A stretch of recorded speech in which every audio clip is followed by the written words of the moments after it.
Hey, I'm Lila Carver, 34, and Christmas was always my thing. My heart and soul poured into making it magical for everyone. For 10 years, I was the one who planned, cooked, and held my family together, turning our holidays into something straight out of a cozy movie. But this year, 3 days before Christmas, my phone lit up with a group text from my parents that shattered my world. We think it's best if Lila doesn't come this year. The real gut punch wasn't just their words. It was watching my siblings and even my aunt hit that thumbs up emoji, one by one, like they were all in on it. My hands shook as I typed back, "Fine, you won't see me again either." My heart felt like it was crumbling, but something in me snapped into focus, like a fog lifting. Where are you watching this from? Drop it in the comments. If you've ever felt taken for granted by the people you love most, hit that like button and subscribe. Stick with me as I share how this heartbreak led me to rewrite my life in ways I never imagined. I grew up in the Carver family, the oldest of 4 kids in a noisy house on the edge of Chicago.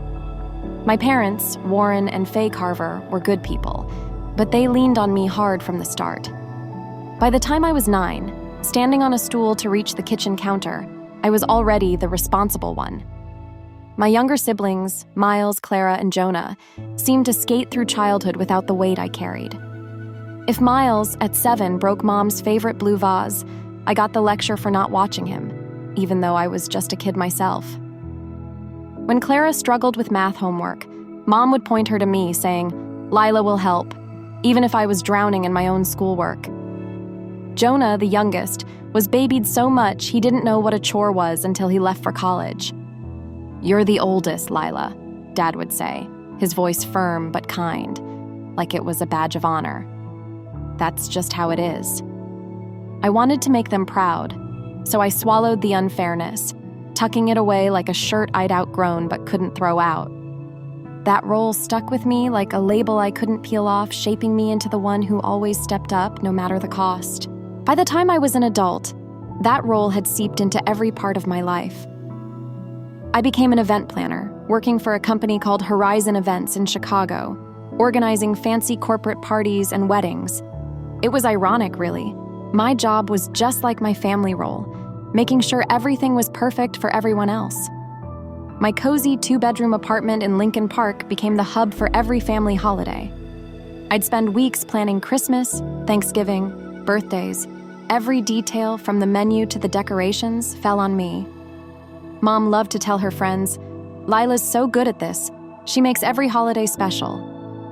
Her words warmed me at first, but she never mentioned how I paid for most of it myself. My siblings had solid jobs. Miles was a tech guy, Clara ran marketing for a big company, and Jonah worked in finance.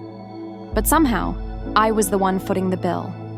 I'd dip into my savings for gifts, groceries, even the extra chairs we needed for big dinners. I told myself it was worth it to see everyone together, smiling around the table, even if my bank account ached and my heart felt a little emptier each year. 10 years ago, when our Grandma Ruth passed away, the family looked to me to keep her Christmas traditions alive. Her old house in the suburbs had been the heart of our holidays. Handmade cookies shaped like stars, stockings she'd embroidered herself, and a turkey dinner so perfect it felt like love on a plate. When she died, Mom said, "Lila, you're the only one who can do this right." I was 24, newly married to my high school sweetheart, Ethan, and I wanted to honor Grandma's memory. So I threw myself into it, recreating her recipes, hanging her ornaments, even adding my own touches like personalized place cards. Those first few Christmases were exhausting but joyful. I'd stay up late, rolling out dough for cookies, wrapping gifts, my hands sticky with icing or glitter.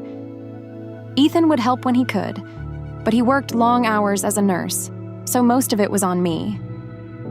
I didn't mind, at least not at first. I thought I was building something beautiful, a legacy of love. But as the years went on, my siblings' gratitude faded, replaced by complaints. Miles would grumble that the turkey was a bit dry, even though I'd spent hours basting it.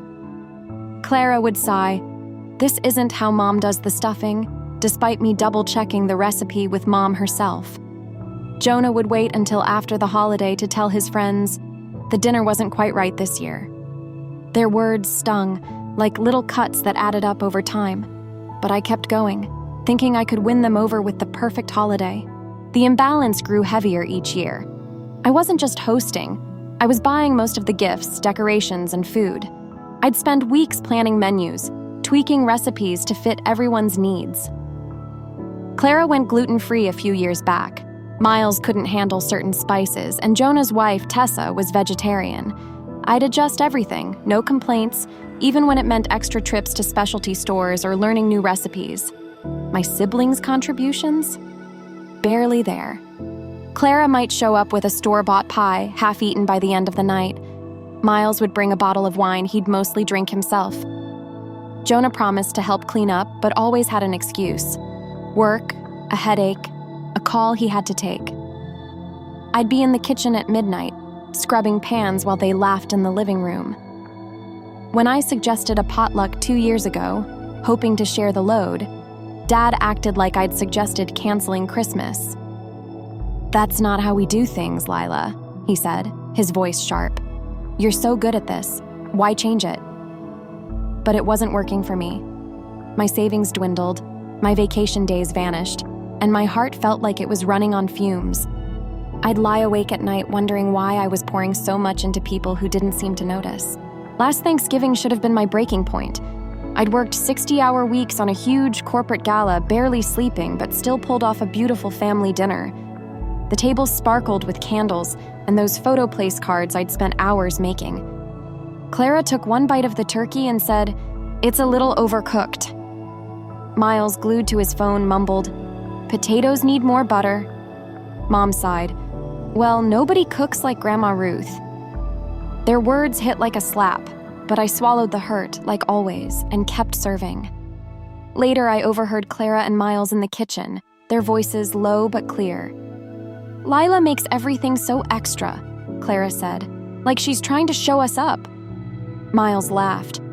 "Yeah, always playing the martyr." My chest tightened, a mix of anger and shame. Martyr?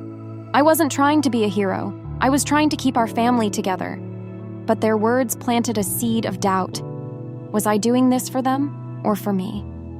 The thought of not being the holiday glue terrified me. Who was I if I wasn't the one holding it all together? I pushed the questions down, but they lingered, like a song stuck in my head. September brought a big promotion at work, senior event director at Horizon Events. I'd worked 7 years for it, and the raise was nice, but the hours were brutal, especially during the holiday season.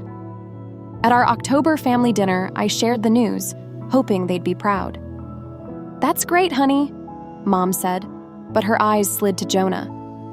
"Tell us about your new condo." My promotion was forgotten in seconds, and I felt like a kid again, invisible unless I was fixing something. Later, I pulled Mom aside, my voice shaky. "I'm swamped with work this year. I need help with Christmas." She patted my hand like I was a tired toddler. "You'll figure it out, Lila. You always do." When I suggested specific tasks, maybe Dad could cook the turkey or Clara could handle decorations, she brushed me off. Miles has a big project. Clara's got her kids. Jonah and Tessa are settling into their new place. Everyone's busy. My busy didn't count, apparently. I tried talking to Miles, hoping he'd step up. "I need help with Christmas," I said.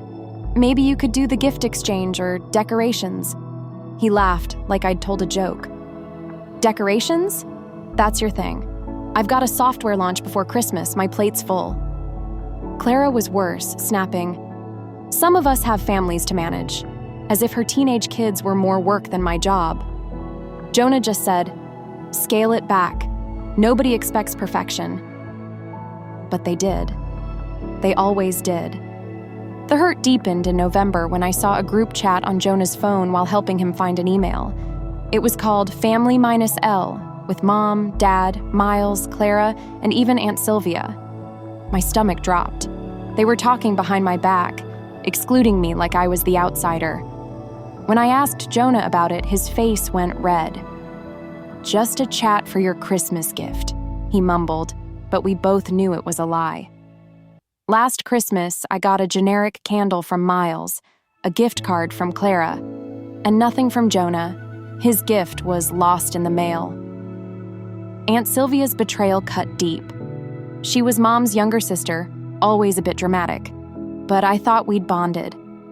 After her third divorce, I'd spent weekends helping her move, setting up her new apartment, even wiring her TV. She'd call me late at night crying, saying, "You're my rock, Lila." But when I asked her about Christmas help, her voice turned cold. "You're taking on too much, dear. Nobody asked you to do all this." It was like they'd rewritten history, pretending I'd volunteered for this role when they'd pushed it on me for years. June's memory of Jonah's wedding still burned. As an event planner, I was expected to handle most of it for free. Timelines, vendors, table settings, even last-minute gift bags when their planner bailed. At the reception, Jonah thanked everyone but me, even his college buddy who gave a terrible speech. When I mentioned it to Mom, she looked confused. "Why do you need thanks for helping family?" Ethan saw it all, his frustration growing. We'd been together 2 years, and he'd tried to stay neutral. But after the wedding, he said, "Lila, they're using you. You're their chef, planner, and therapist, and they give you nothing back." I defended them. "They're family. It's messy." But he shook his head. "It's not messy. It's unfair." He urged me to set boundaries, but every time I tried, they called me sensitive or dramatic. In early December, I took Mom to her favorite diner, hoping for a real talk. "I'm burning out," I told her, my voice cracking.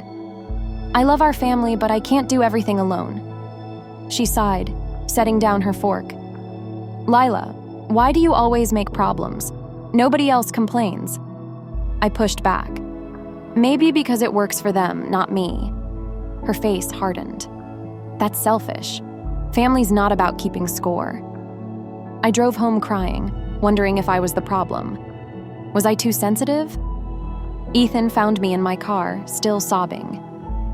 "They won't change," I said. He took my hand. "Then you need to stop giving so much to people who don't see you." Despite it all, I dove into Christmas prep, driven by habit and fear of letting them down. My new job meant 60-hour weeks, managing 4 major corporate events. I'd get home at 9 p.m., then stay up past midnight ordering gifts and planning menus. My assistant, Naomi, noticed my exhaustion. "Lila, you're killing yourself. This job's enough without doing Christmas for your whole family." I brushed it off. Just holiday chaos.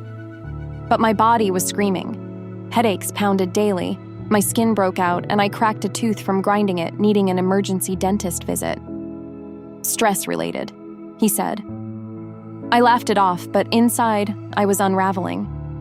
During prep for our biggest event, the Horizon Gala, I broke down in front of Naomi, tears blurring the seating chart. In a quiet conference room, I spilled everything. The years of imbalance, the criticism, the secret chat. "I can't keep going," I said. She hugged me. "This isn't normal, Lila. They're taking advantage of you." Her words hit hard. Had I let this go on too long? She suggested I ask for specific help, so I called a family video meeting.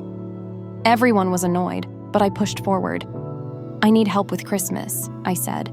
"Mom and Dad, maybe you could cook. Miles, drinks and music. Clara, decorations. Jonah, gifts and cleanup." Silence. Mom said, "That's too complicated. It works fine now." I snapped. "It's not fine for me." Clara rolled her eyes. "Nobody asked for perfection." Miles added, "You love controlling everything." Jonah said, "Christmas should be fun, not a chore list." I fired back. "It's easy to say when you don't do anything." Dad cut in. "If you're bringing this attitude, maybe skip Christmas. We don't need drama." Ethan jumped in. "She's just asking for help." Mom shut him down. "This is family business." The call ended and texts followed, calling me selfish. The night before the text, Clara called, demanding I make both turkey and ham because her son didn't like turkey. "I can't," I said. "I'm making 12 dishes already." She pushed. "You always do a big spread." I stood firm. "If he wants ham, bring it." I had to learn. She hung up and Mom texted, "Claire's upset. Why can't you compromise?" I went to bed exhausted, hoping sleep would help. Then came the morning that changed everything. At 6 a.m., sipping coffee, my phone buzzed with a group text from Dad. "After talking, we think it's best if Lila doesn't come this year. Your complaints are causing tension. We want a peaceful holiday. Gifts later." My mug crashed to the floor as I watched Miles, Clara, Jonah, and Aunt Sylvia hit thumbs up. Mom's silence hurt most. My chest tightened, my vision blurred, a ringing in my ears. 10 years of Christmases, thousands spent, hours lost, my heart poured out, gone with one text. I typed, "Fine. You won't see me again either. Merry Christmas," and sent it, hands trembling. I turned off my phone, the silence both scary and freeing. Ethan found me staring at the broken mug. "What happened?" I showed him the texts. His face darkened. "They don't deserve you." He held me as I sobbed, mourning the girl who tried so hard, the woman who gave everything for nothing. The first day was a haze of tears. I called my boss, taking my first personal days in years. Naomi covered my work, saying, "Take all the time you need." Ethan worked from home, giving me space but staying close. Over takeout, he asked, "What do you want for Christmas?" I froze. I'd never thought about my own wants. "I don't know," I said. "I've never had a Christmas for me." He smiled softly. "Maybe it's time." That night, scrolling online, I found a cabin in Wisconsin, 3 hours away with a fireplace and snowy lake views. I booked it for Christmas Eve through Boxing Day, a reckless choice that felt right. "I need to get away," I told Ethan. He nodded. "Want me with you?" "Yes, if you're okay missing your family." His parents were in Florida, and he said, "I want to be with you." Day 2, I turned on my phone. 40 missed calls, 100 texts, all demands or guilt trips. Sylvia's text was the worst. "Your mom's a mess about dinner. Tell us what you bought." They'd banned me, but expected my food and gifts. A call from Naomi broke through. "Not work," she said. "I'm worried about you." Her care made me cry again. She and her boyfriend, Leo, came over with wine, a charcuterie board, and pastries. Over snacks, I poured out years of hurt, the expectations, the snubs, the chat. Leo said, "That's not family tension. That's abuse." Naomi added, "They rely on you but dismiss you." Their words lifted a fog, showing me I'd normalized their behavior too long. On day 3, packing for the cabin, I found the bin of family gifts, thoughtful presents I'd spent weeks choosing. The hurt hit again, but I called a local shelter. "Can you use gift donations?" The coordinator said yes, and Ethan and I dropped off the gifts, relabeled for a special mom or a music-loving teen. The coordinator's gratitude warmed me. As we packed the car, Dad called. "This has gone too far," he said. "What about dinner?" I laughed, bitter. "You uninvited me but expect me to cook? I'm done. I'm family too." I hung up, and we drove to Wisconsin, leaving behind a lifetime of one-sided giving. Christmas morning in the cabin was strange. No alarms, no tasks, just snow outside. I felt unmoored but free. Ethan handed me coffee and showed me a tiny tree he'd set up with pine cones and ribbons, plus pastries from a local bakery. "When did you do this?" I asked, touched. "Snuck out early," he said. "We opened small gifts, ate, and watched snow fall. No pressure, just peace." At noon, I checked my phone. Tons of angry texts, no apologies. A message from my old friend Mara stood out. She'd heard from Clara I'd flipped out. I called her, explaining everything. "I'm not surprised," she said. "They've always used you. Remember when they made you skip prom to babysit?" Her words unearthed memories of sacrifices I'd buried. "You deserve better," she said. Later, my cousin Elise, Sylvia's daughter, messaged, "What they did was cruel. You made Christmas special." Her support felt like a lifeline. That evening, walking by the frozen lake, Ethan asked, "What now?" I said, "I need to decide what family means to me."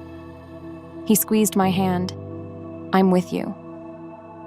I knew then I was done chasing love from people who didn't value me. Back in Chicago after New Year's, I felt like a new person. My phone was flooded with texts, guilt trips, demands, no apologies. I sent one email to the family. "I've given everything for years, but when I asked for help, you shut me out. I'm setting boundaries now. I won't be the holiday machine anymore. I'm open to healthier relationships, but you need to own your part." Dad called me selfish. Mom said I'd always been difficult. Clara listed my failures. Jonah said I owed them an apology. Sylvia played peacemaker, but Elise wrote, "You're brave. I see you." Their reactions showed who they were. I started therapy with Dr. Elise Warren, who explained I'd been the family's caretaker, enabling their avoidance. "Your boundaries scare them," she said. "They'll push back." They did. Mom called friends about my breakdown. Dad tried to sway Ethan. Clara spread rumors. But I held firm, keeping contact minimal. By summer, Jonah and Tessa invited us to dinner, a small step. Miles reached out occasionally. Mom, Dad, and Clara stayed defensive. For Thanksgiving, I suggested a restaurant, refusing to plan. Some came, some didn't. It was tense, but a start. By next Christmas, I hosted a party for friends. Naomi, Leo, Elise, and others. Planning was fun, shared, no burden. On Christmas Eve, our apartment glowed with laughter. On the balcony, Ethan asked, "How do you feel?" "Whole," I said. "I'm with people who see me." My family lost the real me, too caught up in what I did for them. Walking away was my greatest gift to myself. Family isn't obligation. It's mutual love and respect. That text broke my heart but freed my soul.